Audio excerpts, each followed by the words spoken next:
নমস্কার, আমি মিঠু। শুরু করছি নজরে রাজ্য। হাসপাতাল সময় অসময় সব সময় আমাদের পরিষেবা modular OT, paediatric surgery, plastic surgery, general surgery, neuro surgery, urology, gastroenterology, gynaecology, orthopaedic, ENT, chest সমস্ত অভিজ্ঞ চিকিৎসকদের দ্বারা চিকিৎসা করা হয়।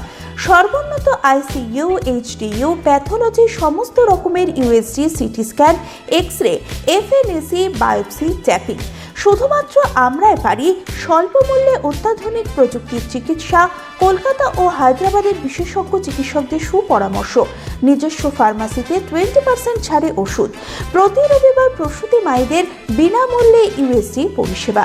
ঠিকানা লেক ভিউ হাসপাতাল, লালদিঘি মোহনা বাসস্ট্যান্ডের পিছনে, বহরমপুর, মুর্শিদাবাদ।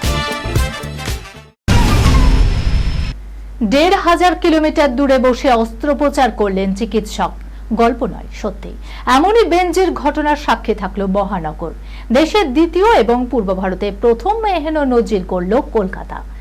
রোবটের সাহায্যে দূরবর্তী অস্ত্রোপচারের এই কৃতিত্ব স্থাপন করল গড়িয়াহাট লাগোয়া ট্রায়াঙ্গুলার পার্কের ফর্টিস হাসপাতাল অ্যান্ড কিডনি ইনস্টিটিউট।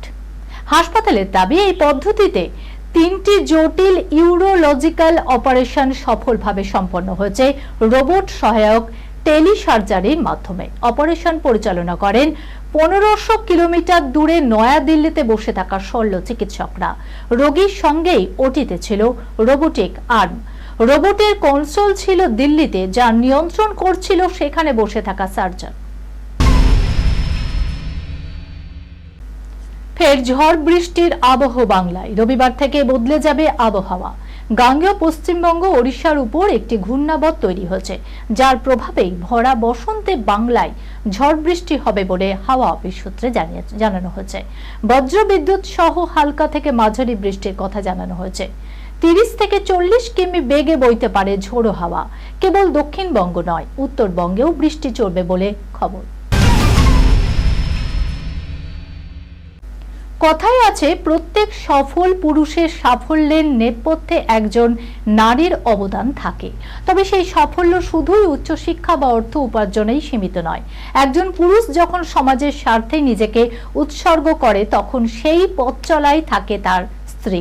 ব্যতিক্রম নয় উত্তরবঙ্গের পদ্মশ্রী সম্মানপ্রাপ্ত বাইক অ্যাম্বুলেন্স দাদা করিমল হক। সমাজের জন্য তার যে লড়াই, তার যে কাজ, তাকে তার কয়েক কদম এগিয়ে দিয়েছেন তার স্ত্রী। পর্দায় সেই চরিত্রে এবার ধরা দেবেন অভিনেত্রী রুক্মিণী মৈত্র। আন্তর্জাতিক নারী দিবসের সকালেই প্রকাশ্যে এলো বাইক অ্যাম্বুলেন্স দাদা ছবিতে রুক্মিণীর ফার্স্ট লুক। এই খবরের সঙ্গে শেষ করলাম আজকের নজরে রাজ্য। আপনারা দেখছেন টিভি 24 বাংলা, সংবাদ বিনোদন সারাদিন সারাক্ষণ।